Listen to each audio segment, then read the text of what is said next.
په دې آخري عشره کې یو شپه ده هغه شپې تلاش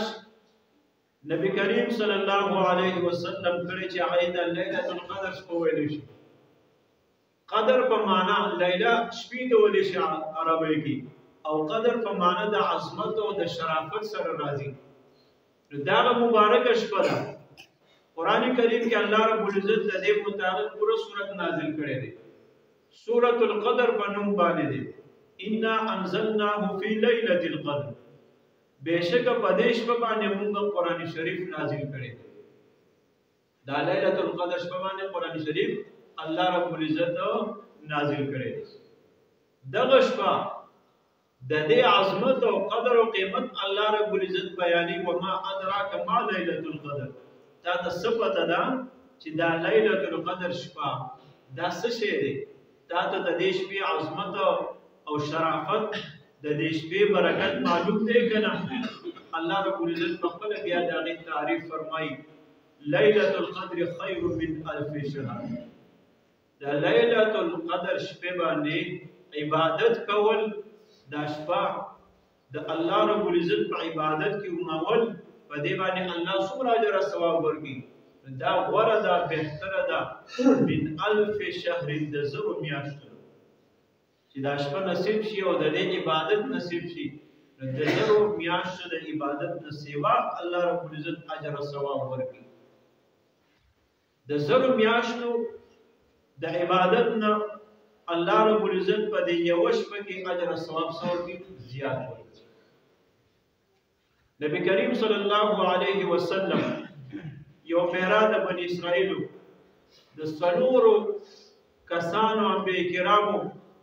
دا غي ذکر فرمایو چې اتیا کال غي داسې عبادت کړی دی چې یو ذره برابر دا غینا د الله رب العزت نافرمانی نه دشي اتیا کال صحابه کرامو په دې باندې افسوس وکړ چې کاش څومره بختور خلک نو الله رب العزت چې کوم دی مفسرین ذکر کړی چې دا سورۃ نازل کو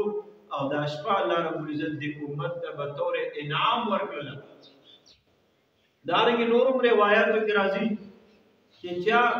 بنی اسرائیلو کې یو مجاهد زر کال مسلسل jihad کړی دی صحابه کرام زموږ د دې امت عمرونه لږ وو هغه په دې باندې افسوس پزره کې و چې کاش دا مرتبه موږ ته میلا شي صحابه کرام دا په زړه کې او تلوسه د هر یو عمل د عمل تګیو چې موږ به څنګه عمل کوو څنګه الله رب العزت راضي کوو نو په زړه کې په دې باندې افسوس وکړه الله جل شانه لیلۃ القدر شپه بطور انعام د امت ته ورکړه لیلۃ القدر خیر من الف شهر زر میاشتې دا تقریبا څه د اتیاو کالو د پاسه چې کوم نه جوړي یو شپه چې ته عبادت کې په ژوند کې نصیب شي اته د اتیاو کالو د پاسه د عبادت ثواب په ملاويږي نو نبی علیہ الصلوۃ والسلام د دې وجه فرمایي ان هذا الشهر قد حضركم د رمضان مبارک میاشت تاسو ته الله نصیب کړي حاضر شوی ده وفيه ليله او په دې کې یو شپه ده هغه شپې متعلق نبی علیہ السلام فرمایي خیر من الف شهر د زرو میاشتونه په دغه شپه کې عبادت کول سړي دا بهتر زرو میاشتونه بیا نبی علیہ السلام فرمایي من حرمها فقد حرم الخير څوک چې د دې شپې د عبادت نه او د خیر او برکت نه محروم شو نو دې د ټول خیر نه محروم شو ولا يحرم خيرها الا محروم او د دې شپې د خیر نه محروم کیږي مگر هغه سره چې هغه په حقیقت کې وی محرومه هغه په حقیقت کې سوي د خیر نه محروم وي هغه د محرومه پاتې شي چې د دې شپې قدر او عظمت مزره کې نه نو خامخا د عبادت چې کوم دی عظمت په شوق مزره کې نه وي نو بیا خیر نه محروم وي چې د سره عبادت کوي نو کم از کم په دې اخرې لسرو د کې موږ زیات چې کوم د عبادت وکړو او بیا بالخصوص په دې کې چې کومې ناتکش پیلي دغه حدیث مبارک کې دی نبی علیہ السلام فرمایي چې تاسو دا شپه اخري عشره کې په ناتکوش کې تلاش کوئ ناتکوش وګي یعنی وشتمه دا درشتمه پنځشتمه ویشتما یو کم دیرشمه په دې کې زیات عبادت پکار دی څومره زمونه کېدی شي حتی الوسع په دې شپه کې موږ عبادت کوو نو یو حدیث مبارک کې راځي چې یو سړی د ماسوتن لمونځ په جماعت سره وکړي نبی علیہ السلام فرمایي چې د نیمې شپې عبادت اجر او ثواب حاصل نو ماسوتن لمونځ په روژه کې جمع سره کول بیا تراویح کول نو دا ګران کار نه دی چې د نیمې شپې عبادت اجر او ثواب پکې راوي او بیا نبی علیہ السلام فرمایي چې د سحر لمونځ په جمع سره جماعت سره وکړو نو د نیمې شپې اجر او ثواب یې حاصل شو نو دواړه لمونځونه سحر او ماسوتن لمونځ چې ته په جمع سره کې جماعت سره نو الله جل شانه د ټولې شپې اجر او ثواب ورکوي نو رمضان مبارک کې نور دا سیوا چې د ماسوتن د جمع سره د تراویح سره لږ شان تلاوت وکړو ذکر اذکار استغفار یو ګنټه نیمه لکه څنګه چې موږ ټول شپه ویو لږ عبادت وکړو بیا آرام بیا سحر د مانځنه مخکې لږ تلاوت ذکر او اذکار وکړو بیا چې کوم د سحر جمع وکړو تر سحر پورې د دې شپې خیر او برکت دی ځکه الله رب العزت فرمایي تنزل الملائکه په دې شپه کې نازلېږي فرشتې والروح جبرائیل علیه السلام ډلې ډلې فرشتې جبرائیل علیه السلام ورسره او راځي نازلېږي بعضې مفسرین لیکلي دي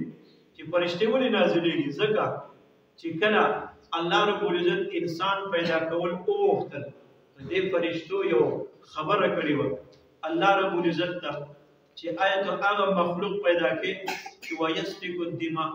هغه وینې تویي فساد کوي په ځمکه کې داسې مخلوق پیدا کړي نو چې کله الله جل شانه دا شپه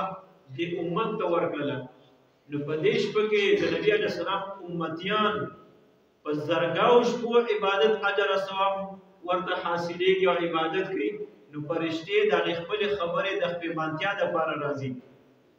او د هغې خپېمانتیا سوی بإذن ربه من كل امر سلام دا الله په حکم سره راځي